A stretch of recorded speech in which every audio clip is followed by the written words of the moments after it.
Thanks for joining us today. We are finishing up our series on the book Essential Account Planning.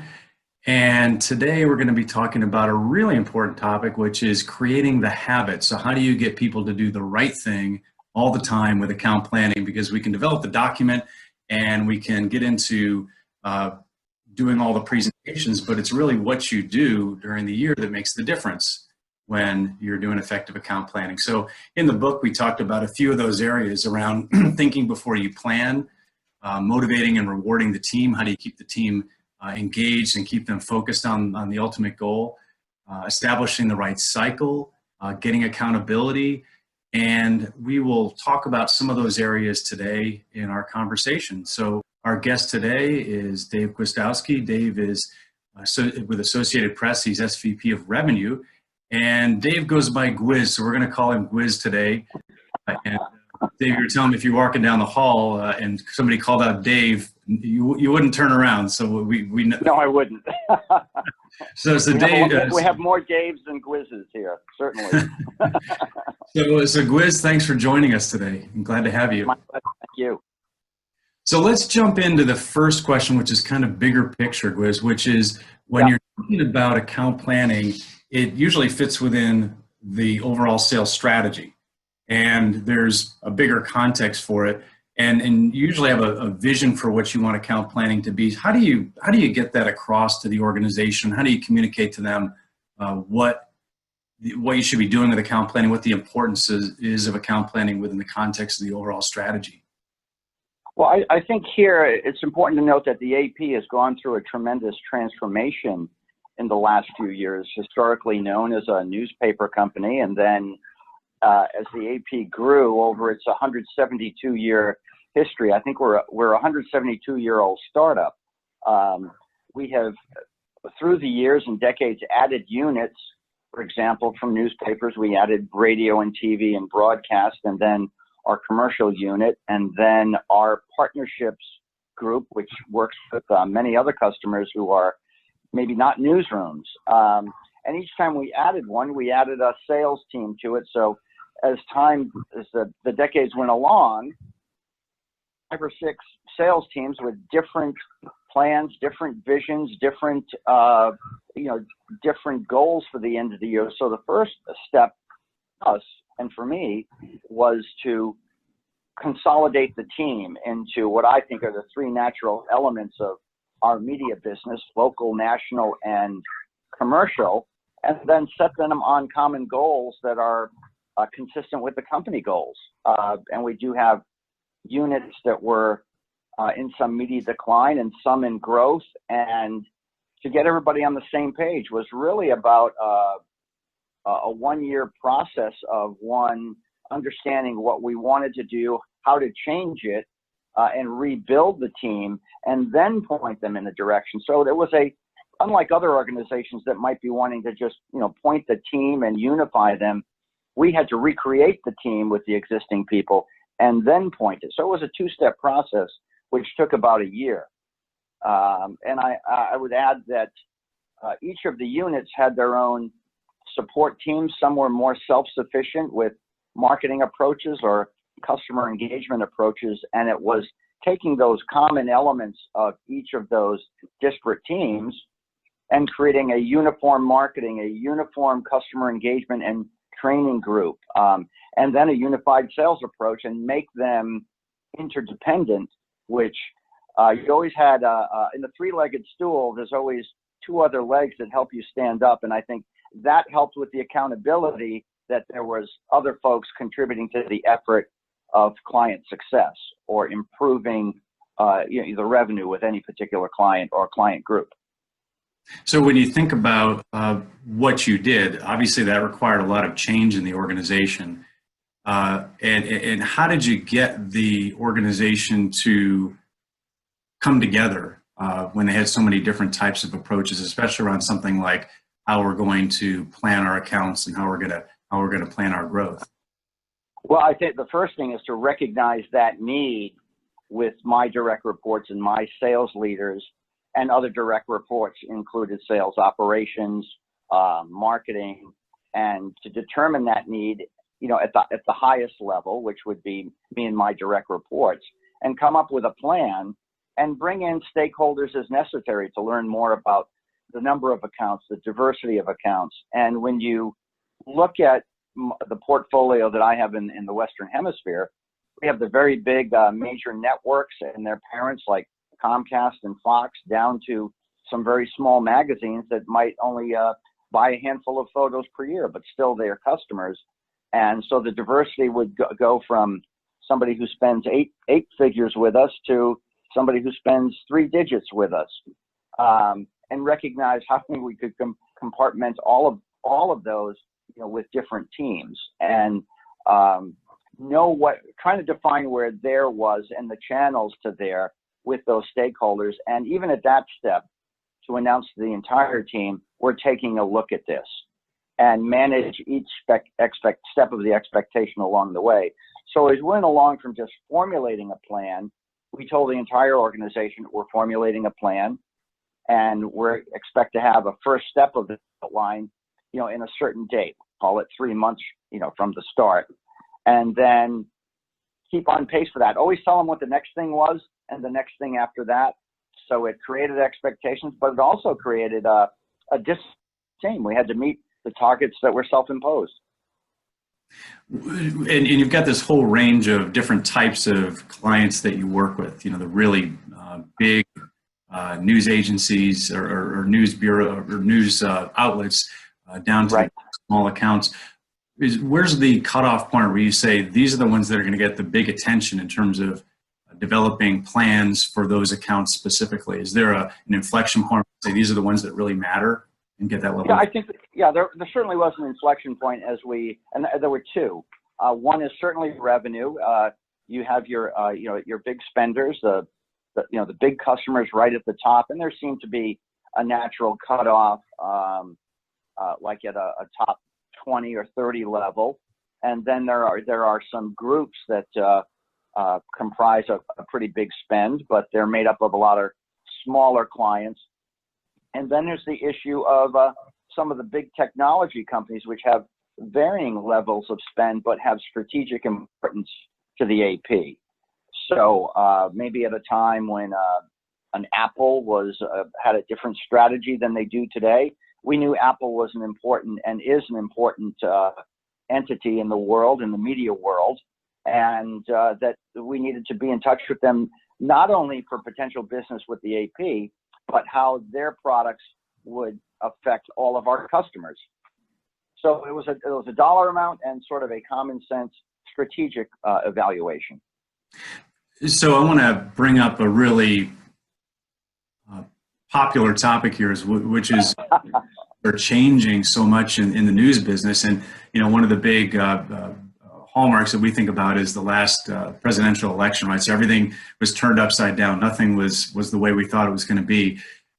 So given the volatility in the market, when you look at, and you're talking about new entrants as well, like Apple, given the volatility change in the market, when you're thinking about longer term planning for these accounts or strategic planning for these accounts, how do you think about where those accounts are going or where the business is going? Because there's so much change going on. It's not like you're just able to look out and say, well, incrementally, we're going to be able to grow them this much each year, or we want to set a big goal to grow a particular organization's revenue with us by a certain amount. There's a lot of unpredictability. How do you manage that? There is, and I think we're adjusting to a new era where if we're working with traditional media companies, well, the upfront markets in August, September, October would tell us how the year is going to be ahead and what was the relative health of those companies. Now, if you look at some of the big technology players, they don't work towards an upfront market. They work towards a market demand. And what we have to do is by just having a seat at the table really with them. And I think what we've successfully done over the last 3 or 4 years is by having some seminars at the AP that might be on a various number of topics, from automation to journalist protectionism, how to protect journalists and keep them safe, to even new methods of distribution that we've somehow become, because we can gather many folks because a de facto thought leader in many of these things. So it's staying in touch with them and also be willing to experiment with some of these companies. Let's set up a petri dish with some content and technology and see how the market responds to it, and be willing to work with them for what their next step is.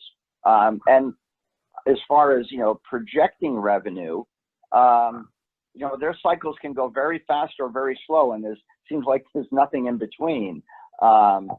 So it's being patient and having some good sense on it, but you can't pin growth to just a certain percentage every year and say it will just come organically, because it doesn't. It comes through partnerships and projects.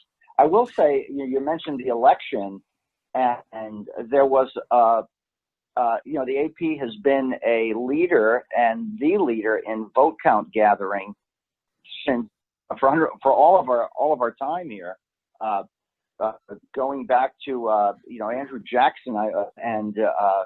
So we do is gather that vote count. And if you go on election night and the vote count coming in, nobody aggregates that except us.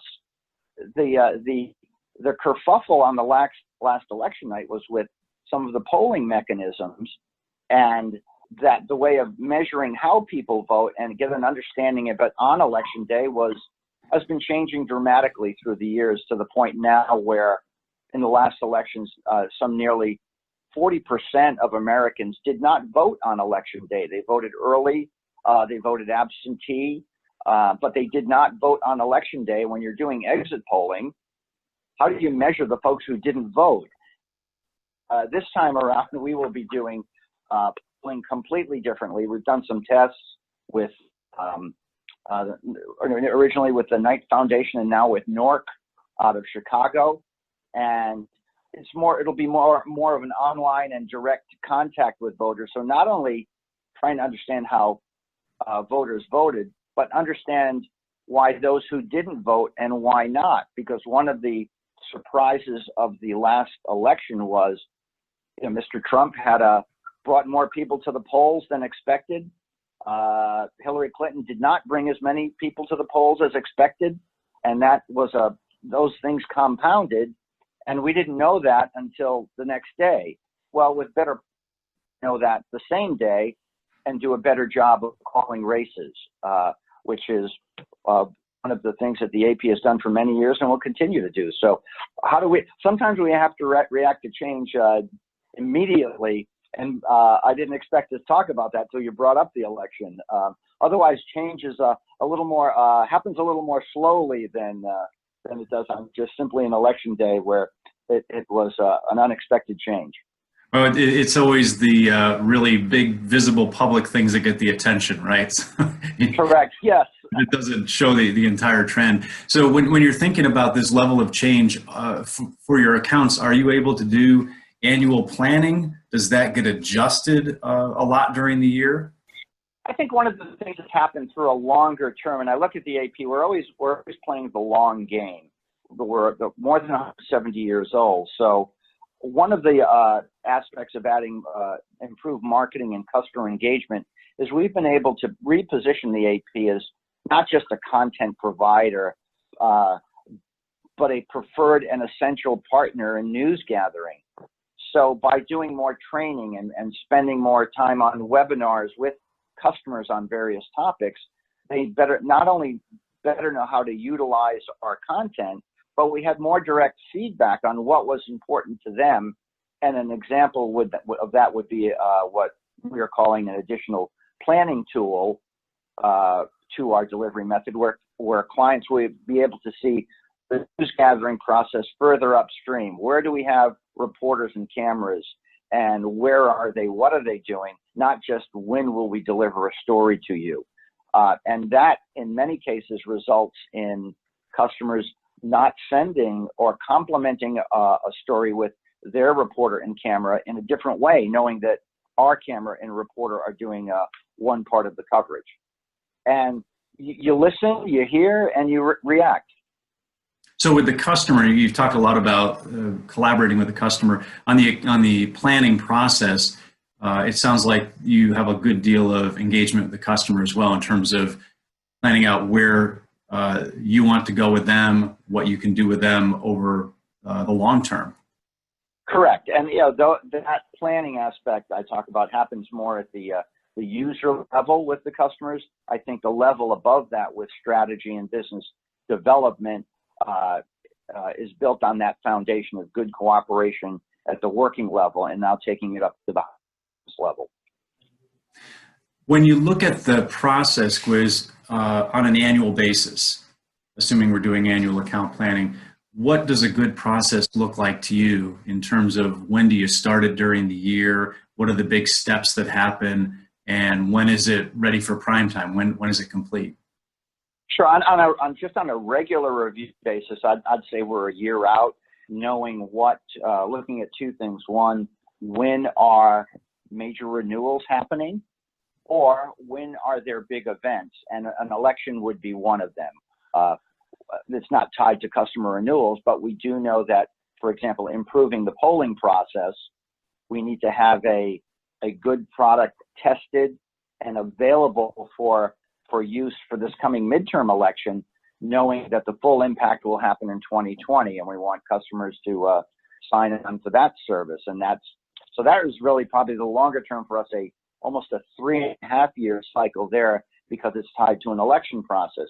On a yearly basis or a regular basis, it's looking at the renewals in the year ahead and trying to be 9 months in front of that, and put some engagement and training and value statements and value improvement preparation in front of the customer on those calendars, using our training team to set up meetings with the coordination of the sales rep, marketing team, and engagement. So the three of them have a responsibility to come up with a plan and set that to the calendar. And I think by having all three on that, you mentioned earlier, the plan can't go in the drawer because two other people have copies of it.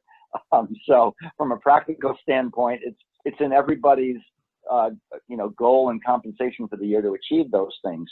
And then another influence to that would be events on the calendar, maybe that aren't as long term as the election, but we might have an Olympics or a World Cup where we need to put things on the calendar and promote what we're doing with our customers on the timetable leading up to that.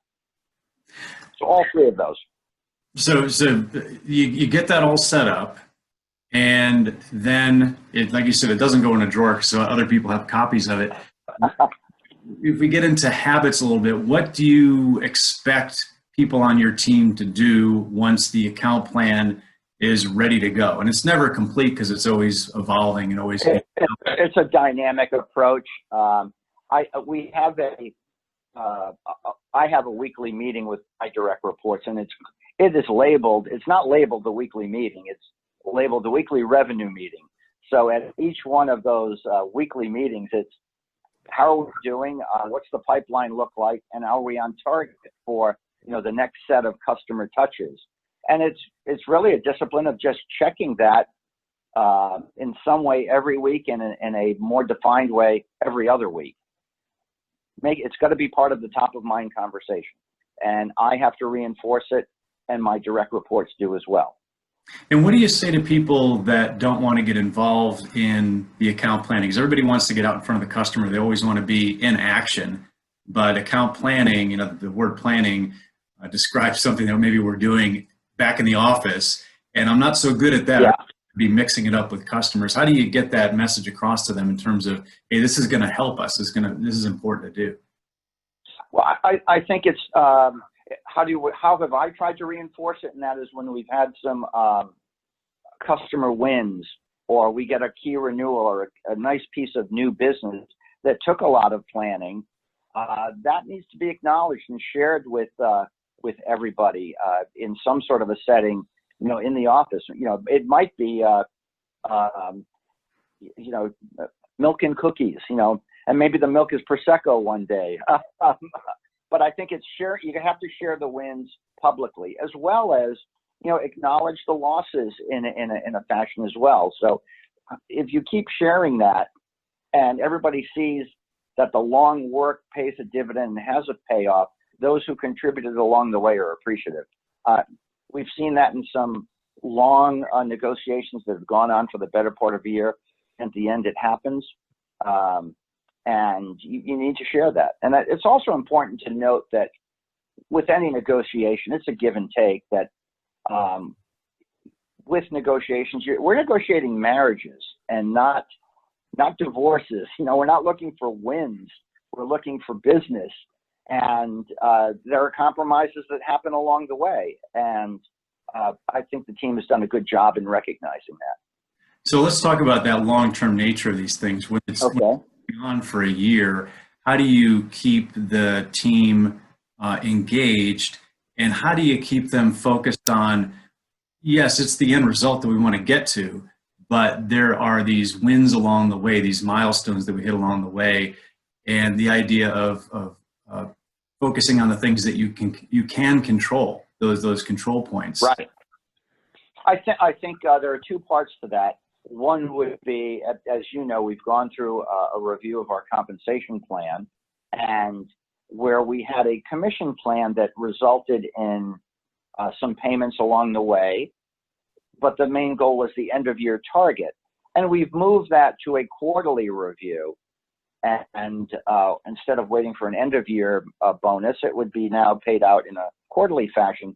That has resulted in a lot of folks looking at their pipeline every week, every month, to make sure that they get that payment at the end of the quarter. We're just 2 quarters into that, but I've noticed a change in behavior by folks asking a lot of questions. And I'm talking really about between 60 and 80 sales reps who are participating in that.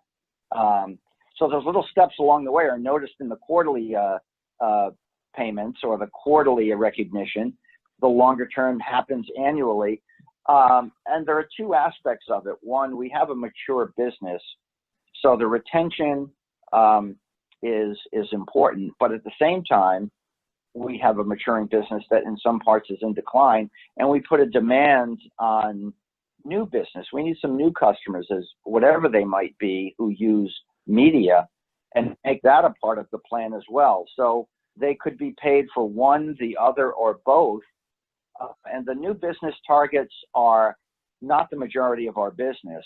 They can't be by just my nature of our position, but they are something that we need to do. And that attention has resulted in really folks looking at that and wanting to develop some new pipelines with new customers. I say that because we have a mature business with a newspaper, radio, and TV. There are pockets of growth depending on the owners of some of these media groups. At the same time, as I look at the AP portfolio for the Western Hemisphere, 25% of my business is with customers who don't have newsrooms. Our advertising partner on our mobile app, our partnership with the NFL on distribution of photos in the commercial environment. The U.S. government, the House and the Senate take AP feeds so they can be up to date on the news, but they're not creating content and redistributing it. So we have a lot of business that is just direct, use. Some of the hedge funds like to have an AP feed, and we'll have that coming in. And I look at also the digital signage business in transit in the buses and kiosks in New York City. Not a newsroom, but there's a display of AP content. It's another customer, it's another source of revenue, and it's important. So it sounds like a lot of creativity in terms of finding new ways to get your content out to different places, and there are many of those. Correct, and that's understanding. So many folks are their business is built on how they show to an audience, and if we can help them, would like to do that. If you look at even going back 4 years, a Hulu or a Pandora or a Netflix or an Amazon, they would not be AP customers, but they're all potential AP customers today. Mm-hmm. Mm-hmm. If you look at the distribution of performance, Gwiz, and you look at your high performers for these large accounts, these major accounts, versus the people that are maybe average or lower performers. To that point of habits, what do you see the higher performers doing differently in terms of the habits or things they do day to day around those large accounts? I would put the constant touch with their major customers at many, many levels. You can't know enough people in a company, and they are maybe attending events or setting up seminars, but they are also knowing what that company is doing every step of the way and trying to be a complement to that. And if you look at any of the major networks, certainly they have their on-air program, but they have their digital presentations on NBCnews.com or FoxNews.com. But they also have many other businesses below that portfolio, and next to it, Comcast owns a tremendous cable operation. In fact, Fox has television distribution. So there's a lot of facets to it. It's not just news. And every aspect of that is interesting to us because we might be able to be an assist on distribution or just complementing some existing business with photos and video, not necessarily straightforward news content or news coverage. So it's about listening to a customer, finding out what they need, and the more questions you ask, the more answers you get sometimes. So getting close to the customer, insight on the customer, and you're talking about the contact. They're always in contact with the customer. That's a really big point. Any customer insight that you can get is valuable, and the top people have worked at making that a personal experience. They are connected to people in that company. They are visiting, calling, a cup of coffee, and those top performers are generally here in New York because media companies are also here in New York, and it's easy to give them good attention. So, Gwiz, last question, which is talking to an executive and they said, hey, I want to do a better job on strategic account planning with my organization. What one piece of advice would you give them in terms of, here's the most important thing that you should do? Boy, I think every time I answered a version of this question leading up to this, I was kind of breaking it down into smaller pieces, like the value that a customer engagement or a marketing or the salesperson themselves, bring to it. I would say, for each customer segment that you might have, to break down what their needs are and make sure that you're touching it. And the accountability comes from the cross-pollination of that teamwork. As we joked earlier, it was, if 3 people have the copy of the plan, nobody can put it in the drawer. So I think it's breaking it down and adding varied accountability, among the stakeholders. Great.